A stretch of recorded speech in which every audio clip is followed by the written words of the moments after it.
അക്കൗണ്ടിങ്ങിന് മുമ്പ് ഏതുണ്ട്? Book keeping ഉണ്ട്. എല്ലാവർക്കും അറിയാവുന്നതാ ബുക്ക് കീപ്പിംഗ്. പക്ഷെ ഇന്ന് നമ്മുടെ സ്ഥാപനങ്ങളിലൊക്കെ ബുക്ക് കീപ്പിംഗ് എന്ന് പറയുന്നത് ഉണ്ടോ? ഇല്ല. ബുക്ക് കീപ്പിംഗ് എന്ന് പറയുന്ന ഒരു സിസ്റ്റം ഒന്നും ഇന്ന് നമുക്കില്ല. നമ്മൾ നേരെ അക്കൗണ്ടിങ് എന്ന് പറയുന്നതിലോട്ടാണ് പോകുന്നത്. പക്ഷെ നമുക്ക് പഠിക്കുമ്പം എന്താണ് ബുക്ക് കീപ്പിംഗ് എന്ന് പഠിച്ചിട്ട് മാത്രമേ നമുക്ക് ഏതിലോട്ട് പോകാൻ പറ്റത്തുള്ളൂ? അക്കൗണ്ടിങ്ങിലോട്ട് പോകാൻ പറ്റത്തുള്ളൂ. ശരിയല്ലയോ? അപ്പൊ എന്താണ് ബുക്ക് കീപ്പിംഗ്?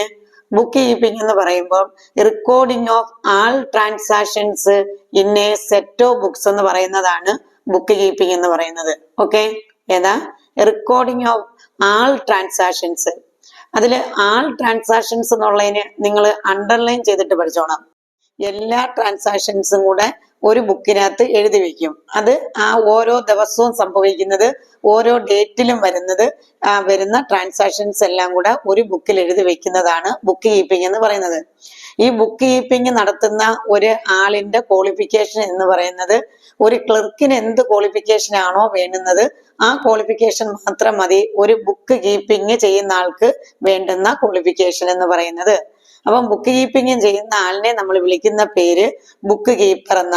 ഓക്കെ, ഇത് ബുക്ക് കീപ്പിംഗുമായി ബന്ധപ്പെട്ട് നമുക്ക് ഇത്രയും കാര്യങ്ങൾ മതി.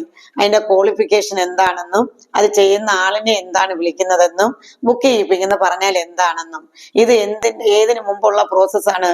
അക്കൗണ്ടിങ്ങിന് മുമ്പുള്ള പ്രോസസ് ആണെന്ന് പഠിക്കുക. ഓക്കെ, അതായത് അക്കൗണ്ടിങ്ങിന് മുമ്പുള്ള പ്രോസസ്സാണ്.